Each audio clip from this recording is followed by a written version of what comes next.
Assalamualaikum warahmatullahi wabarakatuh. Perkenalkan, nama saya Muhammad Alias Falak. Saya dari kelas TS 21B.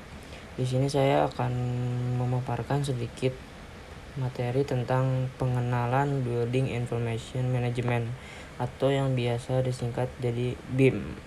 Langsung saja ke materi yang pertama, yaitu Building Information Modeling atau yang disebut dengan BIM adalah konsep atau cara kerja menggunakan permodelan 3D digital atau virtual yang di dalamnya berisi semua informasi permodelan yang terintegrasi untuk fasilitas koordinasi, simulasi, serta visualisasi antar semua pihak yang terkait, sehingga dapat membantu owner dan penyedia layanan untuk merancang, membangun, serta mengelola bangunan. BIM diklasifikasikan menjadi beberapa bagian menurut fungsinya, yaitu yang pertama 2D. Model desain dalam bentuk sketsa berisi ukuran panjang dan lebar yang tertuang pada sebuah kertas. Yang kedua ada 3D, desain dari model 2D. Maksudnya desain dari 2D itu dibentuk menjadi suatu model bangunan yang dapat dilihat secara keseluruhan. Model 3D bermanfaat untuk koordinasi dan mendeteksi resiko layanan di gedung. Yang ketiga ada 4D, planning dan tracking 3D. Maksudnya model 3D dihubungkan ke jadwal pembangunan. Proses ketika menambahkan parameter waktu ke 3D model disebut simulasi 4D. Model 4D umumnya digunakan untuk planning dan tracking kegiatan proyek. Yang terakhir ada 5D atau integrasi antar 3D dan 4D. Maksudnya model hasil dari integrasi 3D dengan biaya terkait dengan komponen-komponen model. Model 5D ini digunakan untuk estimate biaya.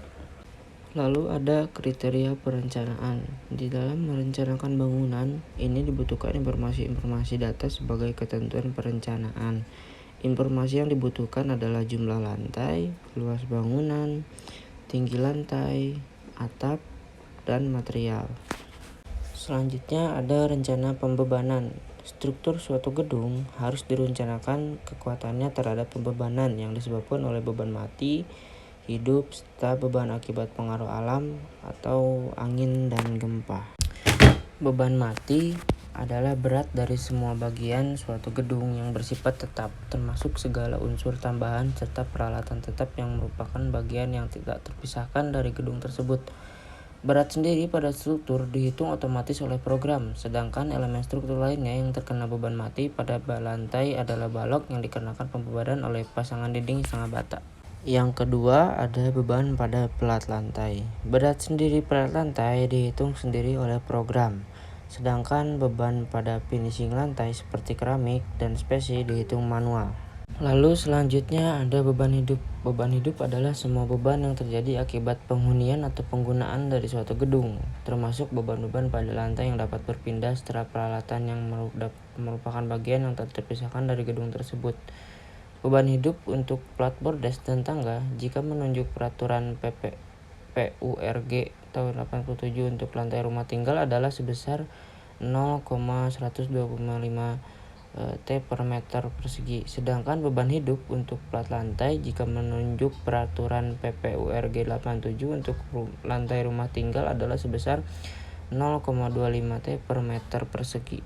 Lalu selanjutnya ada beban angin. Beban angin adalah semua beban yang bekerja pada gedung atau bagian yang disebabkan oleh selisih tekanan udara. Tekanan angin yang disyaratkan minimum 25 kg per meter.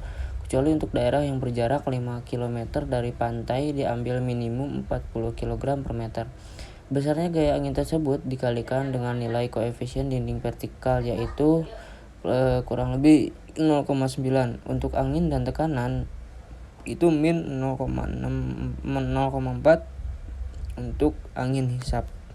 Dan yang terakhir ada beban gempa. Ketahanan gempa untuk rumah dan gedung, bahwa pengaruh komponen dari gerakan gempa dianggap ekivalen dengan beban statik horizontal dan harus ditinjau bekerja secara persamaan pada tiap taraf lantai dan plat atap gedung. Mungkin itu saja yang bisa saya sampaikan. Kurang lebihnya minta maaf. Wassalamualaikum warahmatullahi wabarakatuh. Salam lestari.